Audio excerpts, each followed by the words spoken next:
जय भीम मित्रांनो, मी सिद्धार्थ रामटेके आपल्यासमोर RR block या चॅनलचे स्वागत करतात। आज आपण या बैजनबाग नागपूर या क्षेत्रात बैजनबाग या प्रांगणमध्ये आलेलो आहोत। या असंख्य संख्येने BSPची रॅली असल्यामुळे बहुमत BSPच्या कोऑर्डिनेटरने जिथे इथे एवढं मोठं आयोजन केलं आहे त्याप्रमाणे इथे असंख्य महिला आल्या आहेत, त्याच्याशी आपण मत जाणून घेऊ त्यांचं काय मत आहे।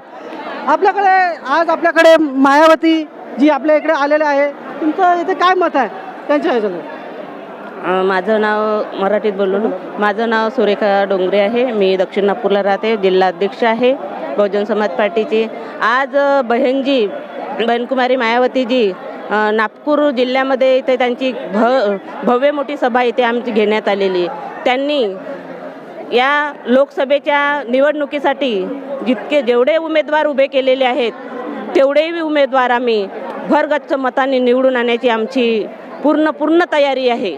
आणि जे BJP काँग्रेसचे लोक संविधान बदलण्याची काँग्रेस म्हणतो आम्हाला आता आपला BJP पाहिजे नाही, तुम्हाला संविधान वाचवायचं असेल तर आम्हाला तुम्ही मतं द्या, हे लोकांना खूप म्हणजे भूलताप्यामध्ये आणत आहे। काँग्रेसही तेच आहे आणि BJP तेच आहे, दोन्हीही साठबाट करणारे एक सागनात आहे आणि एक नागनाथ आहे, हे दोनही विषारी पक्ष आहेत। म्हणून आम्हाला बहुजन समाज पक्षाचा जो काही उमेदवार आहे, आमचा नागपूरचा आहे योगेशजी लांजेवार, रामटेकचा आहे आमचे संदीप भाऊ मेश्राम, यांना आम्ही भरगच्च मताने निवडून आणू आणि यांनाच खासदार बनवू। आणि आता आपल्याला मालूमच आहे प्रकाश बाळासाहेब आंबेडकरांनी इथे कॅन्डिडेट न देता विकासजी ठाकरे यांना समर्थन करण्यात आलं आहे, तर आपल्याला वाटत नाही का इथे मताचं विभाजन होणार म्हणून? 100% मताचं विभाजन होईल, पण आमचा जो समाज आहे आताही काँग्रेसकडे जात नाही। काँग्रेस हे जडचं घर आहे। बाबासाहेबांनी म्हटलं होतं चाराण्याचेही भागीदार होऊ नका, पण प्रकाश आंबेडकरनी तेच काम केलं। नातू आहे त्यांचा, रक्ताचा आहे, तरी पण त्यांनी काँग्रेसला सपोर्ट केलं। त्यांनी काँग्रेसला सपोर्ट न करता आमची 3ऱ्या नंबरची बहुजन समाज पार्टीची पक्ष होतं, त्यांनी आमच्या पक्षाला सहकार्य करायला पाहिजे होतं, तर आम्ही खरंच चांगल्या रीतीने आम्ही बहुजन समाज पार्टीचा हत्ती निवडून आणला असता। एवढेच बोलते मी। आपल्याकडे माया उके मॅडम बी आहे, हे आपली गोष्ट निर्भयपणे ठेवतात आणि पक्षाच्या लोकांच्यावर ते मत जे सांगतात अत्यंत लोक आवडीने ऐकतात। आपण मायाताईकडे विचारून त्यांची माहिती घेऊया। माया मॅडम, तुम्हाला आता जे परिस्थिती आहे, काँग्रेसला वोट द्या नाहीतर तुमचं आपल्या मताचं विभाजन होईल, जसं तुम्ही आता प्रश्न विचारला मॅडमला, सुरेखा मॅडमला, तर हे चुकीचं आहे हा बोलणं। आमचं मत स्वतंत्रपणे आहे आणि जो काँग्रेस पार्टी आहे, काँग्रेस पार्टी आणि BJP हे दोन्ही एका शिक्क्याचे दोन पैलू आहेत। जसं मॅडमनी म्हणलं एक सापनाथ एक नागनाथ, हे दोन्ही एका 50 वर्ष आम्ही काँग्रेसला बघितलं, 70 वर्ष आणि 10 वर्ष BJPला बघितलं। आता हे दोन्ही नको, आता आम्हाला फक्त आमच्या बाबासाहेबांचा निळा हाती पाहिजे, बस निळा हाती पाहिजे। यांनी ठामपणे आपलं मत सांगितलं आहे। यांनी म्हटलं आहे की नागपूरमधून निळा हाती इथून ढस फैलताना निघाला पाहिजे असं त्यांनी मत सांगितलं आहे। आपल्याकडे अजून एक मॅडम आहे, त्यांच्याशी माहिती घेऊया आपण, त्यांनी काय म्हणतात म्हणून।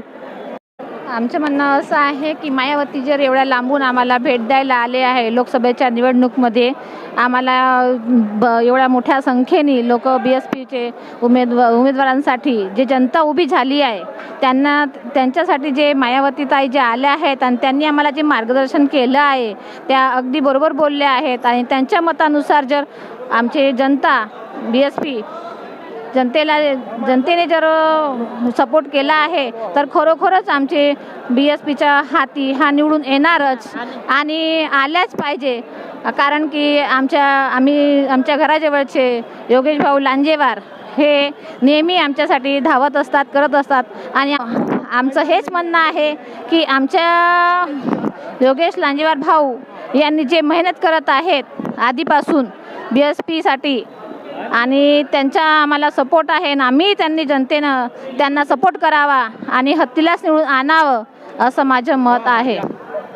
आपल्याला मॅडमने बहुत चांगली एवढी माहिती आणि मार्गदर्शनाच्या बद्दल सांगितलं आहे। मला आपल्याकडे अजून काही आहे मान्यवर आहेत, त्यांच्याशी जाणून घेऊया।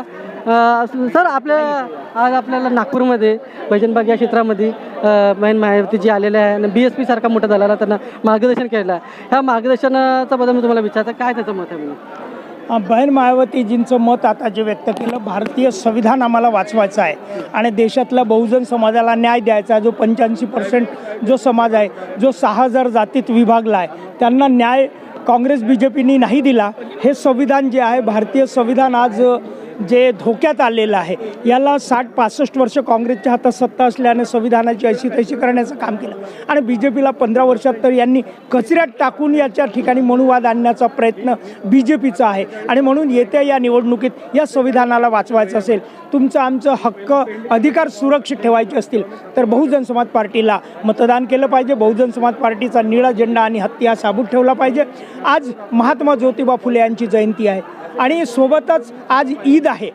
ईद आणि महात्मा ज्योतिबा फुले यांची जयंती, बाबासाहेब आंबेडकरांची जयंतीसुद्धा आता लगेच होणार आहे.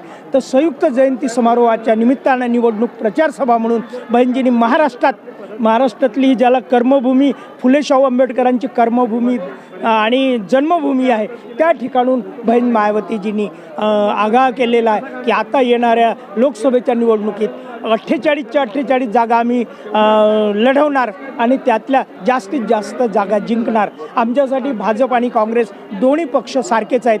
आम्हाला यापासून सारखंच अंतर ठेवायचं आहे आणि म्हणून विदर्भासारख्या ठिकाणी जे बौद्धांची धरती आहे आणि दीक्षाभूमीसारखं ठिकाण आहे, मानवतावाद आहे इथं, तर यातून तो म्हणजे एकीकडे संघभूमी आहे, एकीकडे दीक्षाभूमी आहे, एकीकडे मनुवाद चालणाऱ्यांचं हेडक्वार्टर आहे आणि मानवतावादाचं प्रेरणास्त्रोत याच ठिकाणी आहे. आणि म्हणून त्या मानवतावादी बहीण मायावतीजी यांनी बाबासाहेबांच्या आणि महात्मा फुलेंच्या जन्मदिनानिमित्तानं हा मेसेज दिला की बाबासाहेबांचा अपमान ज्यांनी केला त्यांचा बदला घेतला पाहिजे आणि बाबासाहेब आंबेडकरांच्या, फुलेंचे, शाहूचे आणि कांशीरामजींचे स्वप्न या निमित्तानं आम्ही पूर्ण केले पाहिजे असा आशावाद त्यांनी व्यक्त. सर आताच आपल्याला एक माहिती झाली आहे की पॅन्थर हा सारखा वर्ग त्यांनी भाजपा सरकारला त्यांना पाठिंबा देण्याचा त्यांनी निर्णय घेतला. याच्यावर काय होणार? कोण? पॅन्थर सारखा वर्ग.